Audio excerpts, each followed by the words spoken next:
اعوذ باللہ من الشیطان الرجیم بسم اللہ الرحمن الرحیم۔ عزیزان من، آج ستمبر 1970 کی 30 تاریخ ہے اور درس قرآن کریم کا آغاز سورہ النور سے ہو رہا ہے، 24ویں سورت۔ جیسا کہ میں نے ہمیشہ یہ کہا ہے کہ قرآن کریم میں ایک ربط باہمی چلا آ رہا ہے،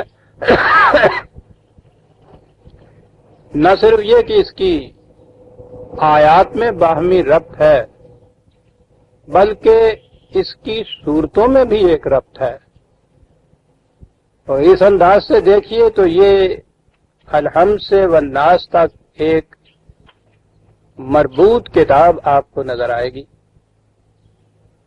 لیکن اس ربط کے لیے ذرا گہرائی میں جانے کی ضرورت ہے۔ سطحی نگاہوں کو تو 2 آیتوں میں بھی ربط نظر نہیں آتا،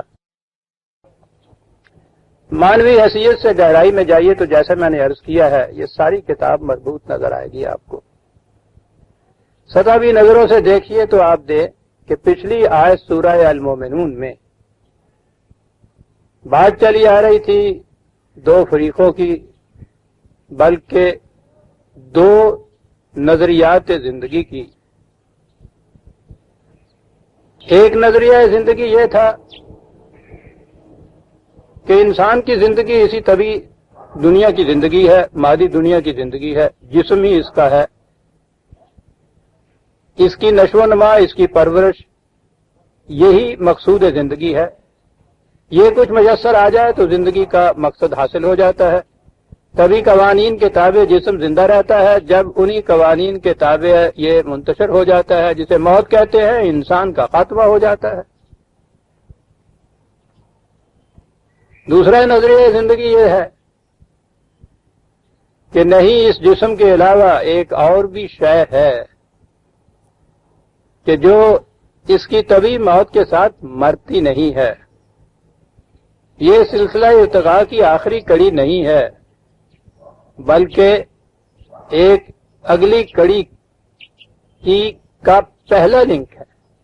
یہاں سے ایک نیا سلسلہ ارتقاء آگے چلتا ہے، اور وہ شے جسے کہا ہے کہ یہ موت سے بھی نہیں مرتی، اس کی نشو و نما، اس کی پرورش، اس کی ڈیولپمنٹ، کرسٹلائزیشن، استحکام، ارتکاز، ان اقدار کے مطابق زندگی بسر کرنے سے ہوتی ہے جو اللہ تعالیٰ نے عطا کی ہیں۔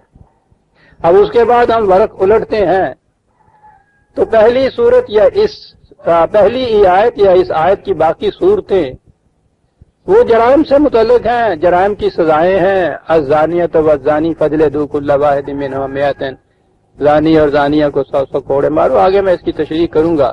تو بظاہر نظر آتا ہے کہ یہ جرائم، ان کی سزائیں، اور پیچھے آپ دیکھ رہے ہیں کہ یہ چیز آ رہی تھی، ان میں ربط باہمی ہے کیا؟ یہ بات ہماری سمجھ میں اس لیے نہیں آتی کہ ہم قرآن کی روح سے جرائم کا صحیح مفہوم نہیں سمجھتے، اور جب تک یہ بات نہ سمجھی جائے، یاد رکھیے، نہ کسی معاشرے کی اصلاح ہو سکتی ہے، نہ جرائم بند ہو سکتے ہیں۔ وہ جو پہلا نظریہ زندگی ہے کہ زندگی صرف اس دنیا کی زندگی ہے، اس میں انسان ایک سوسائٹی میں رہتا ہے، مل جل کر رہتا ہے۔ مل جل کر رہنے سے آپس کے تعلقات میں کشیدگی ہوتی ہے، تصادم ہوتا ہے، اختلافات ہوتے ہیں، تنازعات ہوتے ہیں۔ اس زندگی کو پرامن پرسکون رکھنے کے لیے کچھ قوانین مرتب ہوتے ہیں، سوسائٹی خود یہ قوانین بناتی ہے، اور پھر ان قوانین پر عمل کرایا جاتا ہے۔ جو ان قوانین کی خلاف ورزی کرتا ہے اسے جرم کہا جاتا ہے، اور اسے روکنے کے لیے سزا دی جاتی ہے۔ آپ نے دیکھا کہ پچھلی صورت کے آخر میں جو 2 نظریات زندگی بتائے گئے تھے، ان میں ایک نظریہ زندگی جو ہے اس کا تعلق بھی قانون اور جرائم اور سزا سے ہے۔ اس کی صورت یہ ہے، یہ جو تمدنی زندگی میں سوسائٹی خود قوانین بناتی ہے، کہ یہ قوانین ساز گروہ کہہ لیجئے، فرد کہہ لیجئے، یہ اس کی ثوابدید پہ ہوتا ہے کہ وہ کس قسم کے قوانین بنا دیتے ہیں۔ کبھی یہ قانون سازی کا اختیار ایک فرد کو حاصل ہوتا تھا، اسے دور ملوکیت کہا جاتا ہے، اور اب دنیا بھر، ساری دنیا قریب قریب اسے مردود قرار دے چکی ہے اس نظام مملکت کو۔ اس کی جگہ آج کے دور میں جمہوریت نے لے لی ہے۔ فرق صرف اتنا ہی ہے کہ اس زمانے میں جو کچھ ایک فرد کرتا تھا اب افراد کا ایک گروہ کرتا ہے۔ اس وقت بھی انسان ہی دوسرے انسانوں کے لیے قانون بناتا تھا، اب بھی انسان ہی دوسرے انسانوں کے لیے قانون بناتے ہیں، اور یہ قوانین نت نئے دن بدلتے رہتے ہیں۔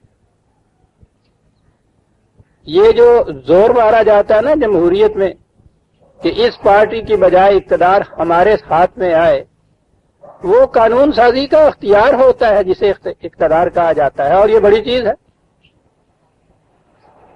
یعنی اپنی مرضی کے مطابق ایک قانون بنایا، اس قانون کو نافذ کیا سوسائٹی میں، جس نے اس کی خلاف ورزی کی اسے جرم قرار دیا، اس کی پھر سزا دی۔ یعنی ان کی مرضی کے خلاف کچھ کرنے والا جو ہے اس کو پھانسی پہ چڑھا دیا جائے، اسے اقتدار کہتے ہیں۔ یہ ساری تگوتاز جد و جہد اس مقصد کے لیے ہوتی ہے کہ ہم اپنی مرضی کے مطابق قانون بنائیں، اور پھر جو اس قانون کے خلاف، یعنی ہماری مرضی کے خلاف چلے، آپ دیکھتے ہیں جسے کہتے ہیں جو اس قانون کے خلاف چلے، اس کے معنی کیا ہوئے؟ جو ہماری مرضی کے خلاف چلے اس کو پھانسی پہ لٹکا دیا جائے۔ دوسری پارٹی کوشش کرتی ہے کہ ان کو اس اختیار سے محروم کر کے یہ اختیار ہم اپنے ہاتھ میں لے لیں، پھر ہم قانون بنائیں اور ایسا قانون بنائیں کہ یہ جو پہلے تھے ان کو پھانسی پہ لٹکا دیں۔ یہ سارا نظام ہی یہ ہے۔ یہی بات ہے کہ ایک پارٹی کے تبدیل ہو جانے سے سارا معاشرہ جو ہے وہ اس کے اندر ایک بنیادی تبدیلی آ جاتی ہے، اس لیے کہ قوانین بدل جانے ہیں۔ آپ کچھ معلوم نہیں کہ کل جن قانون کے ماتحت زندگی خوشگوار گزرتی تھی، آج جو ہے دوسرا قانون بنتا ہے، اس کے تحت جیل خانے میں چلا جائے۔ یہ ہے جو تبدیلی ہوتی ہے، ہر پارٹی کی ثوابدید کے مطابق قانون کی تبدیلی۔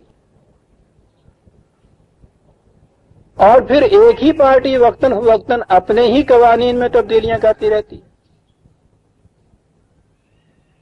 ان قوانین کی تبدیلی کے پیچھے بھی کوئی نہ کوئی ایک مقصد، ایک مفاد پرستی کا جذبہ ہوتا ہے۔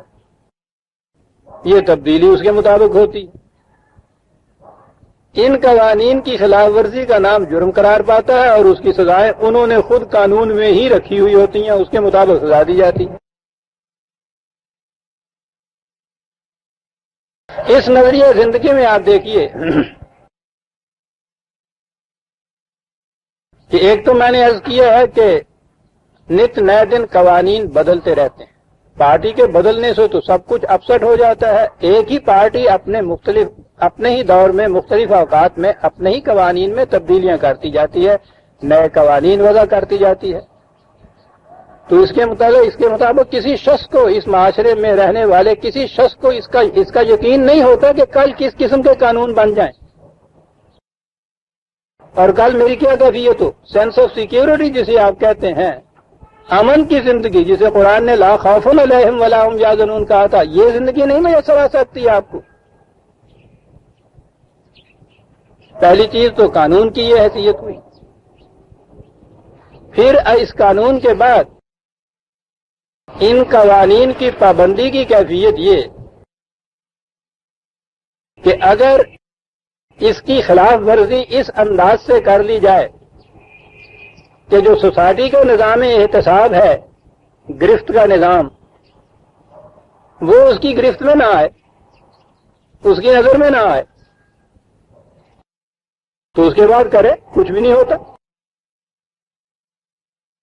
گرفت میں آنے کے بعد اگر کوئی ایسی تدابیر اختیار کر لی جائے کہ پھر مجرم چھوٹ جائے، پھر اس قانون شکنی کا کوئی اثر نہیں ہوتا، اور انتہائی مسائل اگر لے لی جائے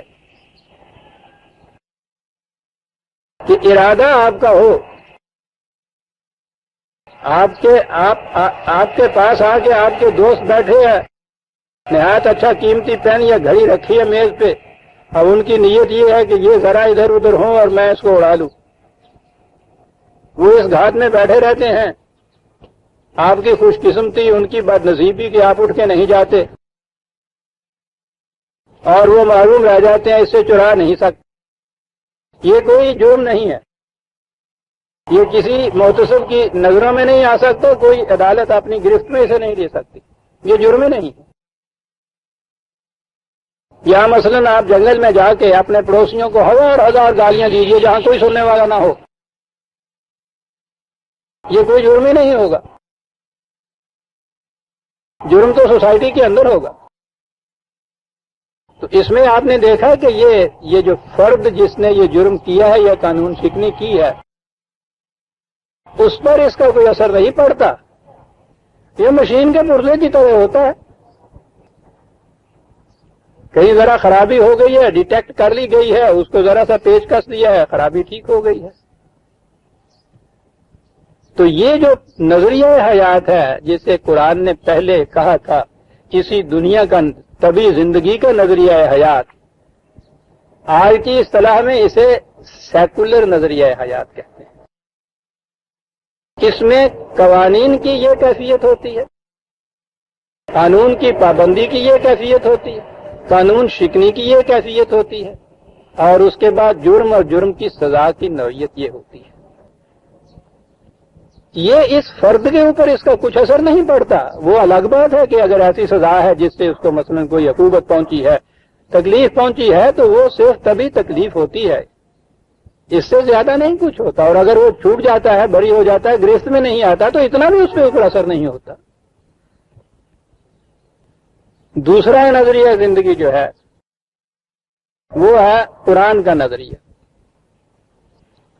وہ یہ کہتا ہے کہ قانون کے معنی ہیں خدا کی مقرر کی ہوئی ویلیوز یا اقدار کے مطابق زندگی بسر کرنا،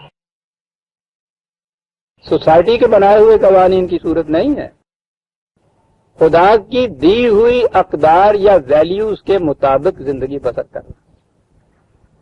یہ ویلیوز غیر متبدل ہیں، تبدیل نہیں کی جا سکتی۔ سوسائٹی کے نظام کا فریضہ صرف یہ ہے کہ وہ اپنے اپنے حالات کے مطابق یہ دیکھے کہ ان ویلیوز کو نافذ کیسے کیا جا سکتا ہے، ان پر عمل کیسے کرایا جا سکتا ہے۔ یہ جسے آپ دین کے نظام میں، قرآنی نظام میں نظام مملکت یا حکومت کہتے ہیں، وہ اس کا فریضہ صرف اتنا ہوتا ہے، وہ قانون بناتی نہیں ہے، قانون تو ان ویلیوز کے مطابق زندگی بسر کرنے کا نام ہے، وہ اس زندگی بسر کرنے یا ان قوانین کو نافذ کرنے کی عملی تدابیر سوچتی ہے، صرف ان میں کوئی تبدیلی نہیں کر سکتی۔ پارٹی آئے، پارٹی اس میں تو خیر پارٹیوں کا سوال ہی نہیں ہوتا، حکومت آئے حکومت جائے، کتنی تبدیلیاں ہوتی چلی جائیں، ان کے اندر کوئی تبدیلی کر ہی نہیں سکتی۔ اس معاشرے میں رہنے والا جب یہ معلوم ہو کہ یہاں جو بھی نظام بننا ہے انہی لوگوں کا ہے جن کا اس پہ ایمان ہے کہ ان میں تبدیلی نہیں ہو سکتی، کس قدر سینس آف سیکیورٹی اس میں ہوتی ہے کہ صاحب اس میں کوئی تبدیلی کر ہی نہیں سکتا، یہ نہیں ہے دوسرے آ جائیں، روز بدلتے چلے جائیں، میں اگر اس قدر کے مطابق زندگی بسر کرتا ہوں یہ کبھی بھی جرم نہیں قرار پائے گا، اس لیے اطمینان ہے مجھے۔ تو پہلی چیز تو اس میں سوسائٹی کے اعتبار سے یہ بات ہوتی ہے، اور اگلی چیز ہے اہم، اور وہ یہ ہے کہ ان اقدار کے خلاف زندگی بسر کرنے سے انسان کی اپنی ذات پر ایک اثر پڑتا ہے، یہ ہے مابہل امتیاز نقطہ، یہ ہے بیسک ڈفرنس کی چیز۔ وہاں کوئی شے ایسی نہیں ہے جسم کے علاوہ جس پہ کوئی اثر پڑتا ہو، وہاں جسم کے اوپر ہی اثر پڑتا ہے۔ یہاں وہ شے، اور میں یہ پچھلے درسوں میں بتا چکا ہوں کہ وہ شے کیا ہے جسے قرآن نفس کہہ کے پکارتا ہے، بال خودی کہتا ہے، انسانی ذات کہا جاتا ہے، کچھ نام رکھ لیجئے۔ وہ شے کہ جس کی ڈیولپمنٹ اور نشو و نما سے موت کے بعد آگے چلنا اور اگلی زندگی کی اگلی ارتقائی منزل طے کرنے کے قابل ہو جانا ہے، یہ وہ شے ہے۔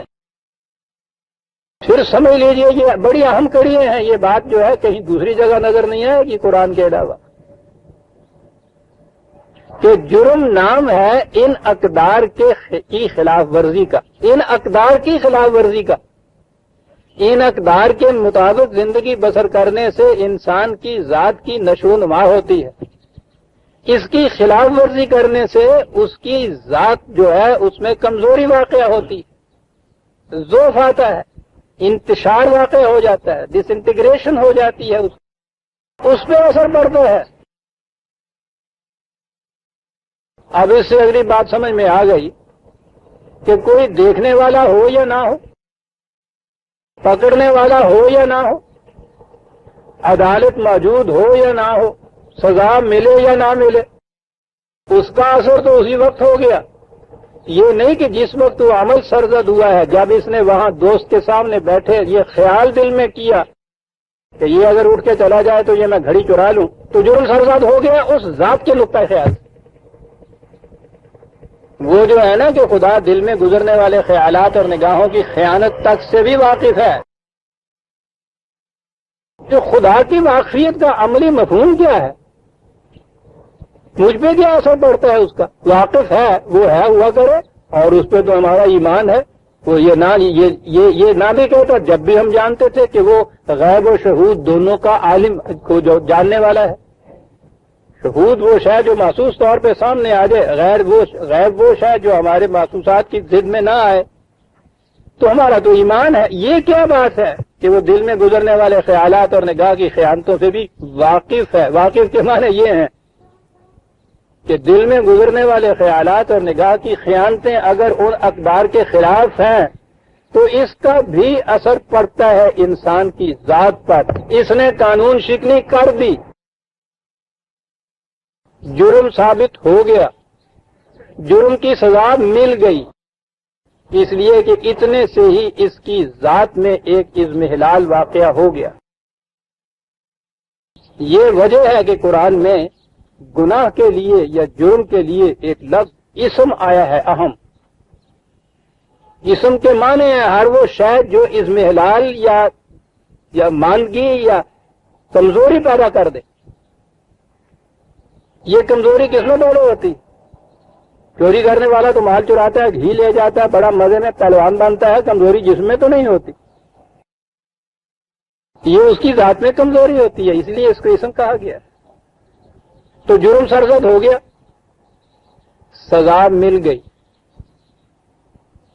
جنگل میں جا کے کچھ کہے، گھر کے کمرے میں تنہا بیٹھا ہوا کچھ کرے، دل میں اس کا خیال کرے، اگر وہ اقدار میں سے کسی قدر کے خلاف ہے، جرم سرزد ہو گیا اور اس کی سزا مل گئی۔ یہ اس کا ایک حصہ ہے۔ وہ دوسرا حصہ ہے کہ یہ اس سوسائٹی کا فرد بھی تو ہے، سوسائٹی میں بھی تو اس نے رہنا ہے، تو یہ ایک جرم ایسا وہی سوسائٹی کے نقطۂ نگاہ سے، سوسائٹی کے نقطۂ نگاہ سے یہ محض خیال کرنا جرم نہیں ہوا، جس نے چوری کی ہے سوسائٹی کے نقطۂ نگاہ سے پھر اس کے لیے قانون ہوگا، وہ گرفت ہوگی، احتساب ہوگا، عدالت ہوگی، جرم ثابت کرے گی، پھر سزا دے گی، پھر اس سزا کی اس کو تکلیف پہنچے گی۔ یہ ساری چیزیں تو سوسائٹی کے مطابق ہوں گی۔ سوسائٹی کو قانون بنانے کی تو اجازت نہیں ہوگی، قانون کو انفورس کرنے کے لیے سوسائٹی اپنا نظام عدل اور احتساب قائم کرے گی، یہ سوسائٹی کا حصہ ہے۔ لیکن جہاں تک اس نظریہ زندگی کا تعلق ہے، سوسائٹی ہو یا نہ ہو، اس کا یہ نظام ہو یا نہ ہو، فرد سوسائٹی کے اندر ہو یا اکیلا کہیں ہو، جرم عملاً صادر ہو یا سرزد ہو یا نہ ہو، نیتی ہو، ارادہ ہی صرف ہو، وہ جو نقطۂ نگاہ انسانی ذات کا ہے، آپ دیکھیں گے کہ اس کا ایک نظام ہی الگ ہو گیا۔ اب یہ دو چیزیں جب اکٹھی ہوتی ہیں تو فرد مسلمان ہوتا ہے اور معاشرہ اسلامی ہوتا ہے۔ یہ جو ہمارے ہاں یہ چیز ہوتی ہے نا کہ چور کے ہاتھ کاٹ دیجئے، صاحب زانی کو سنسار کر دیجئے اور جرائم بند ہو جائیں گے، سب غلط ہے۔ وہ سوسائٹی کا نظام اگر آپ بہترین بناتے چلے جاتے ہیں تو یہ سوسائٹی کا نظام ہے۔ جرائم سزاؤں سے بند نہیں ہوتے، جرائم اندرونی تبدیلی سے بند ہوتے۔ 100 سال بھی نہیں گزرا، انگلینڈ میں 26 جرائم ایسے تھے جن کی سزا قتل تھی۔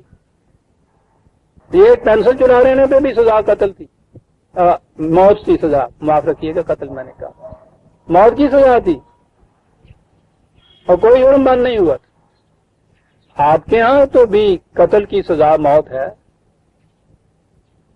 روز پھانسی چڑھتے ہیں لوگ، کتنے جرائم بند ہو گئے ہیں قتل کے، روز اضافہ ہوتا چلا جاتا ہے ان کے اندر۔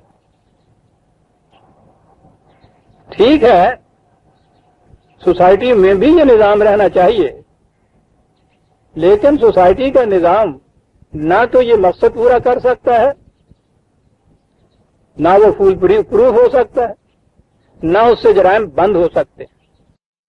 یہ جو نظریہ زندگی ہے کہ میرے ہر عمل کا پہلا اثر خود میری ذات کے خلاف پڑنا ہے، خواہ کسی دوسرے پر اس کا اثر پڑے یا نہ پڑے، کوئی کسی کی گرفت میں آؤں یا نہ آؤں، سزا ملے یا نہ ملے، مجھے سزا مل گئی، میں مجرم ہو گیا، اس کا پہلا اثر میری اپنی ذات پہ پڑتا ہے، اور میرا زندگی کا مقصد اپنی ذات کا تحفظ اور اس کی نشو و نما ہے۔ اس لیے یہ ایمان جو ہے آپ کا، اس سے جرائم بند ہوتے، یہ تغیر اگر ہوتا ہے تو۔ اگر جرم سرزد ہو گیا ہے، اس کے باوجود بعض اوقات لغزش ہو جاتی ہے، سوسائٹی کے قانون کی روح سے بھی آپ کو سزا مل جاتی ہے، اس سزا سے آپ کی جو ذات کے اوپر اثر ہوا تھا وہ نہیں مٹ جاتا، اس کے مٹنے کا اور طریقہ ہے، قرآن نے بتایا ہے۔ وہ مٹنے کا طریقہ اس نے یہ کہا ہے کہ پہلے اس چیز پہ تمہیں ندامت ہونی چاہیے، پھر اس کا احساس ہونا چاہیے کہ اس سے میری ذات کے اوپر کتنا مجھے نقصان پہنچا ہے، اور اس کے بعد اس نے کہا ہے کہ جتنی یہ چیز تم نے غلط کی ہے اس سے کہیں زیادہ اچھے کام کرو تو تب یہ مٹ سکتا ہے اس کا جو دھبا ہے، ورنہ اس کی تلافی نہیں ہو سکتی۔ ان الحسنات یذہبن السیئات، یہ جنہیں آپ گناہ کہتے ہیں، جرائم کہتے ہیں، برائیاں کہتے ہیں، ان کے اثرات مٹانے کا طریقہ یہ ہے کہ تم اس سے کہیں زیادہ حسنات کی چیزیں پیدا کرو، اچھائیاں زیادہ پیدا کرو، پھر مٹ سکتا ہے، کیونکہ اس نے تو پلڑا بتایا ہے نا، ترازو بتایا ہے نا۔ تو ترازو میں اگر یہ برائیوں کے پلڑے میں کوئی زیادہ چیز جھک گئی ہے تو اس کے لیے تو ضروری ہے کہ جو اچھائیوں کا پلڑا ہے اس میں کچھ ڈالو نا۔ وہ محض سزا جو جرم کی مل رہی ہے وہ سوسائٹی کے تمدنی قانون کے محتاط مل رہی ہے، اس میں یہ نظام اور وہ نظام جنہوں نے اپنے ہاں یہ نظریہ زندگی نہیں بھی ہے، ہو سکتا ہے کہ وہ نظام احتساب ان سے زیادہ بہتر ہو، اس میں دونوں برابر ہوتے ہیں۔ اصل چیز بنیادی یہ ہے، یہ جو ایمان ہے نا جس سے ایک انسان مسلم یا مومن بنتا ہے، وہ یہ ایمان ہے کہ جہاں میں نے کسی خداوندی قدر کی خلاف ورزی کی، وہ جرم سرزد ہو گیا اور اس کی سزا مجھے ملی، اور اس کے ازالے کی صرف یہ شکل ہے۔ اس احساس سے بچتا ہے انسان جرائم سے، جب یہ بات ہو کہ اس کا اثر کسی دوسرے پہ ہو یا نہ، میری ذات پہ تو اس کا اثر ہو گیا۔ قرآن کریم میں کتنی آیات ہیں اس سلسلے میں، اصل میں وہ زور ہی اسی چیز کے اوپر دیتا ہے ان اقدار پر ایمان، اس سے انسان مسلمان ہوتا ہے عزیزان ایمان. ہم اپنے متعلق تو بات ہی نہیں کر سکتے، ہم تو مسلمان ہوئے نہیں ہیں نا، مسلمانوں کے گھر میں پیدا ہو گئے مسلمان کہلاتے ہیں. گوانڈی عیسائی کے گھر پیدا ہو جاتے عیسائی ہوں. یہ جسے کہتے ہیں مسلمان ہونا، وہ کیا ہے؟ ان اقدار کی صداقت پر یقین، اس بات پہ یقین کہ اگر اس قدر کی خلاف ورزی کی گئی تو وہ جرم سرزد ہو گیا، اس کی سزا مجھے مل گئی، کوئی دنیا میں مجھے نہیں بچا سکتا اس سزا سے، کوئی شفاعت نہیں بچا سکتی، کوئی جرمانہ نہیں بچا سکتا، کوئی سفارش نہیں پہنچا سکتی. قرآن کہتا کسی کی دوستی نہیں پہنچا سکتی. صاحب وہ تو سوال ہی نہیں ہے. کبھی مثال کے طور پہ آگ میں انگلی ڈالیے، وہ جو اس کے بعد آپ کو سزا مل رہی ہے، کسی کی سفارش، کوئی رشوت، کوئی لحاظ کسی کا، کسی قسم کا اس درد میں تخفیف کر سکتا ہے؟ وہ تو اس کے مرہم لگائیں گے تو آپ تخفیف اس کی ہوگی. یہ اپنی ذات پر اس کا اثر پڑتا ہے قدر کی خلاف ورزی کا. آپ نے دیکھا کہ یہ جسے اس نظریہ زندگی کے تابع نظام احتساب اور عدل کہا جاتا ہے وہ سیکولر کے ماتحت، اور جسے اب آپ اسلامی کہیے، میں اس لیے قرآنی کہا کرتا ہوں کہ اس سے متعین بات ہو جاتی ہے. قرآنی نظام کی بنیاد یہ ہے کہ ہر فرد کا اس پہ ایمان ہوتا ہے کہ اقدار خداوندی کے مطابق زندگی بسر کرنے سے میں مسلم اور مومن ہوں. اس کے خلاف ورزی سے میری ذات کے اوپر ایک ایسا اثر پڑے گا جسے دنیا میں کوئی بھی زائل نہیں کر سکے. یہ ہے جسے خدا کا قانون مکافات عدل کہتے، عمل کہتے. میری ذات پر دو چار ریفرنسز آپ دیکھ لیجئے. ویسے بہت آیات ہیں قرآن میں، سارا قرآن جو ہے وہ تو ہے ہی اصل میں اسی قانون مکافات عمل کی ہی تشریح و توضیح ہے، مختلف انداز میں اس نے کی. سورہ النساء میں ہے، غور کیجئے کتنی جامع آیت. وَمَن يَكْسَبْ اسْمًا، وہی لفظ اسم جو میں نے کہا، تکان، واماندگی، اضمحلال، کمزوری.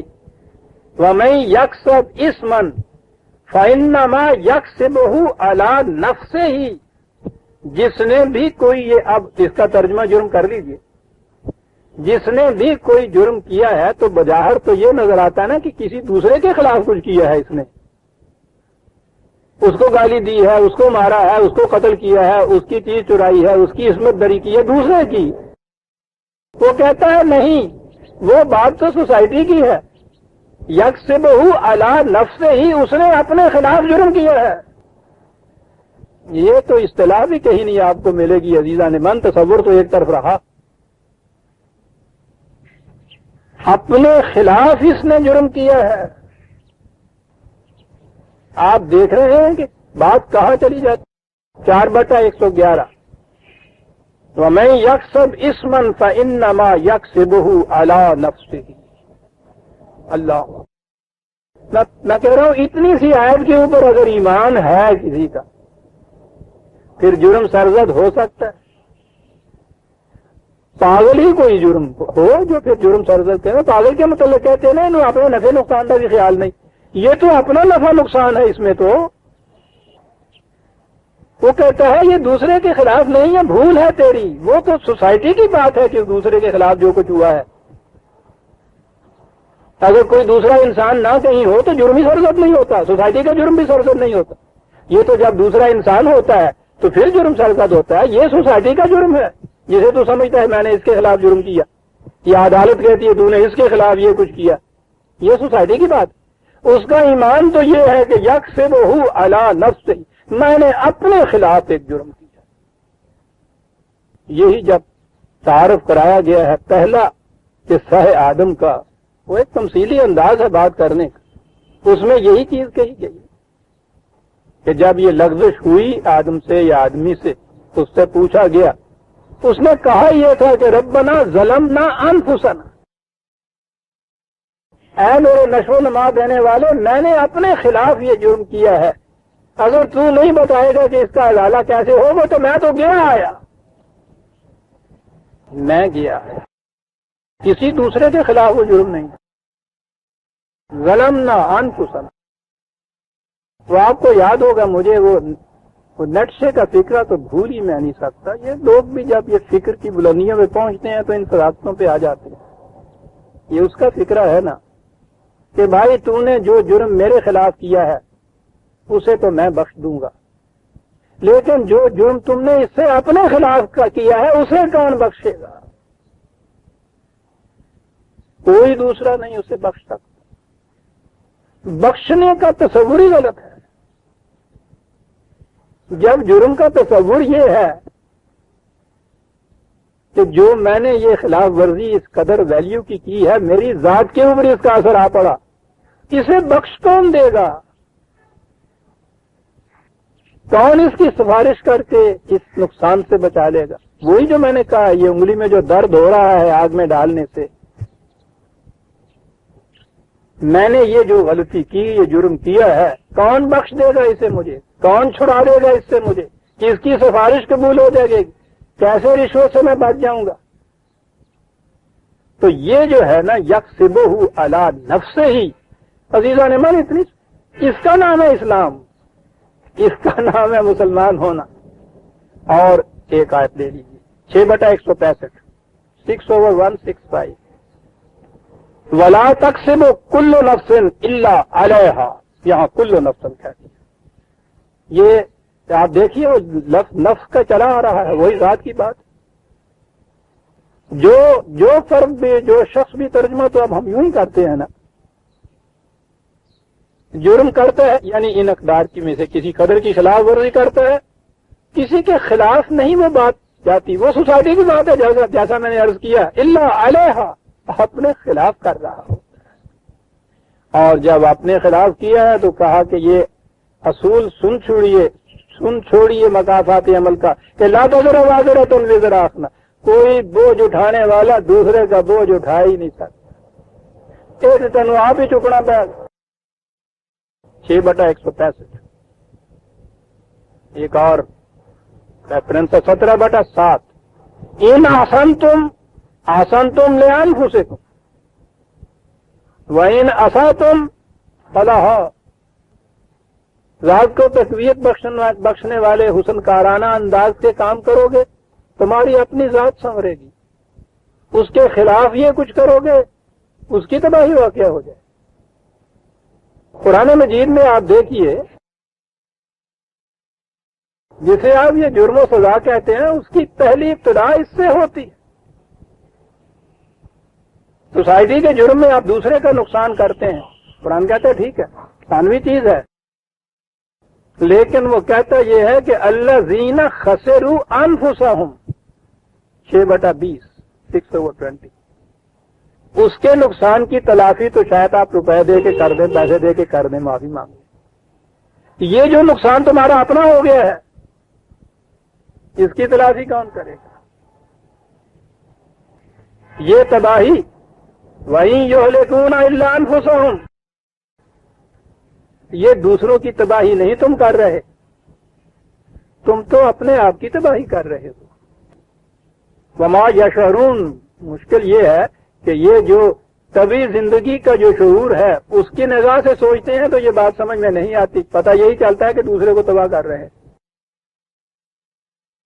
اپنے آپ کو تباہ کر رہا ہو۔ 6/26، بلکہ وَأَنفُسَهُمْ كَانُوا يَظْلِمُونَ، یہ جو ظلم کرتے ہو اس کے متعلق تو نظر آتا ہے نا کہ یہ ظالم ہے، دوسروں کے اوپر ظلم کر رہا ہے، یہ تو بین سی بات ہے۔ وہ کہتا ہے ٹھیک ہے، دوسروں پہ جو ہو رہا ہے وہ تو ظلم ان پہ ہو ہی رہا ہے۔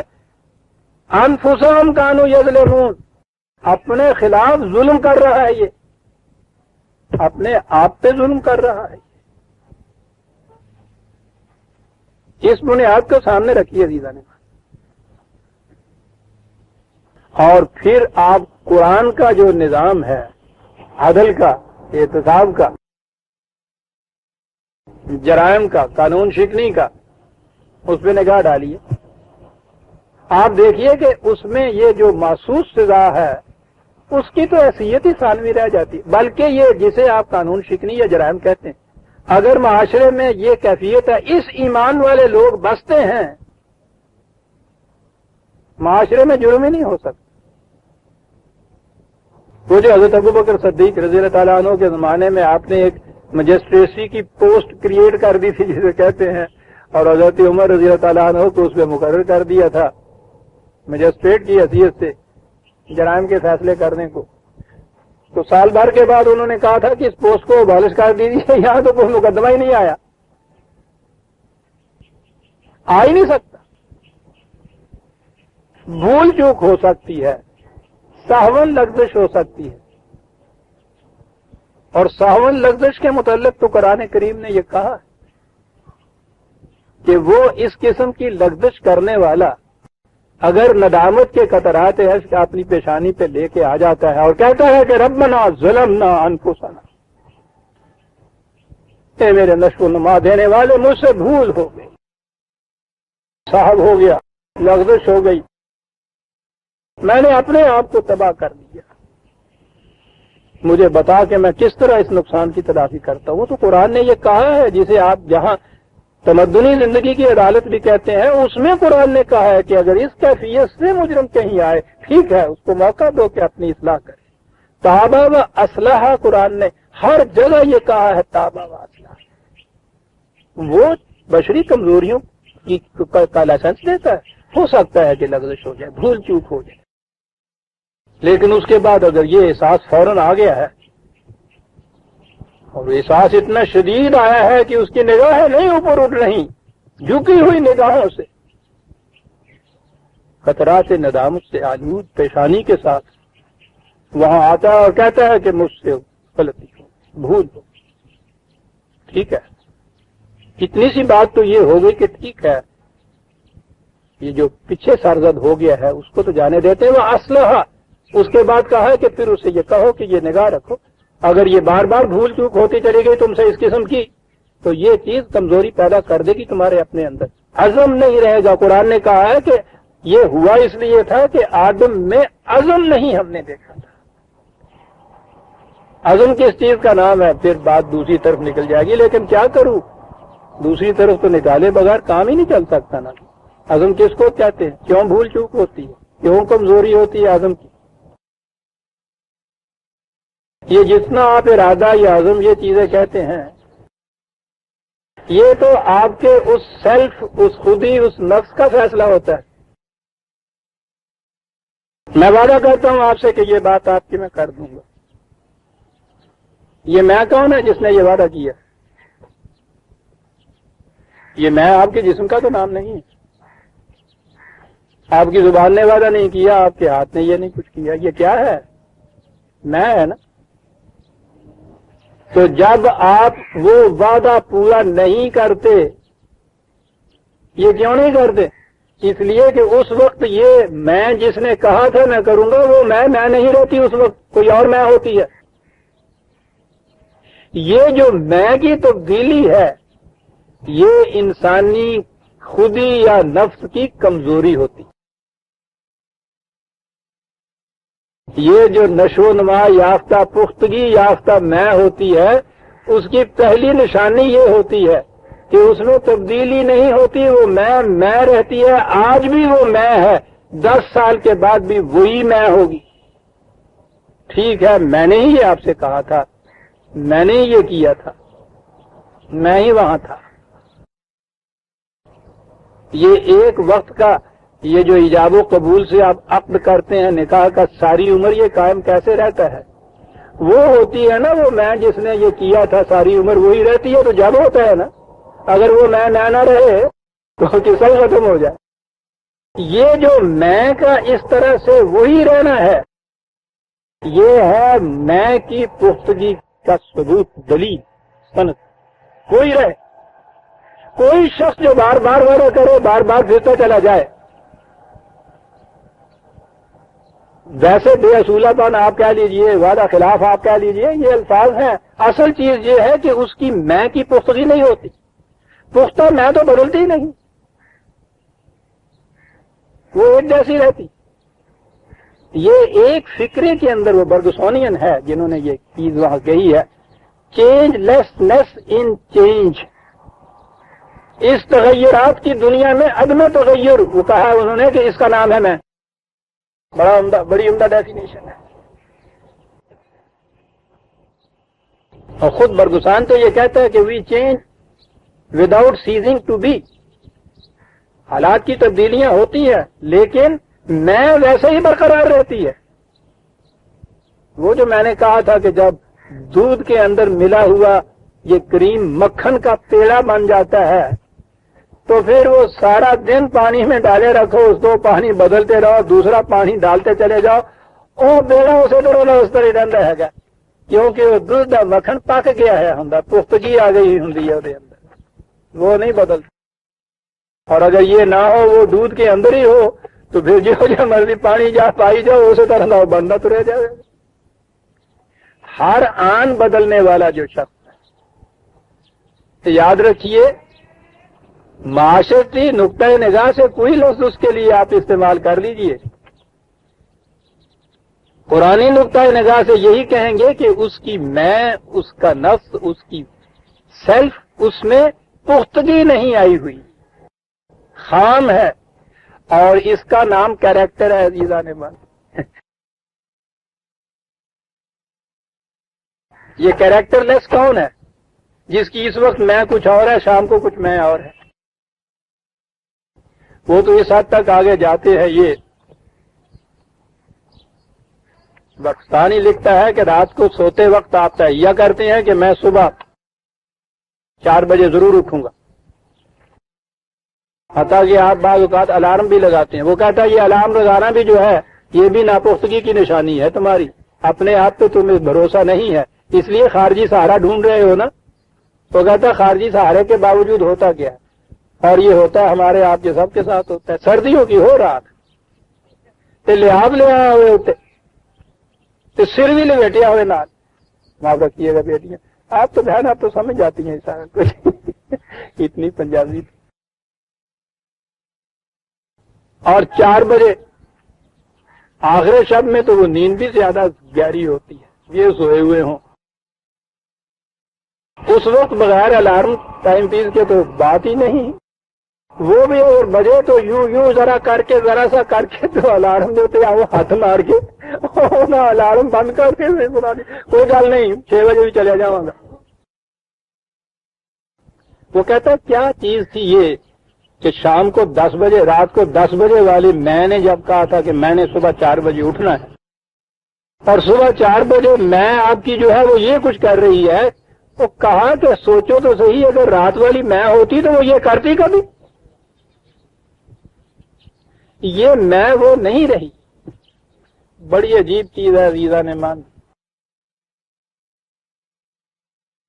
اور جیسا میں نے عرض کیا تھا، اب تو دور وہ آ گیا ہے جو قرآن نے کہا تھا کہ انفس اور آفاق میں ہماری نشانیاں تم دیکھو گے، قرآن کے حقائق کے لیے تو سند اور ثبوت بنتی جائیں گی. تو جسے آپ کہتے ہیں کہ صاحب یہ کیریکٹر ہی کوئی نہیں ہے، آج کچھ کہندا کل کچھ کہندا، آج کچھ کردا کل کچھ کردا، میں نے کچھ کہندا تینوں کچھ کہندا.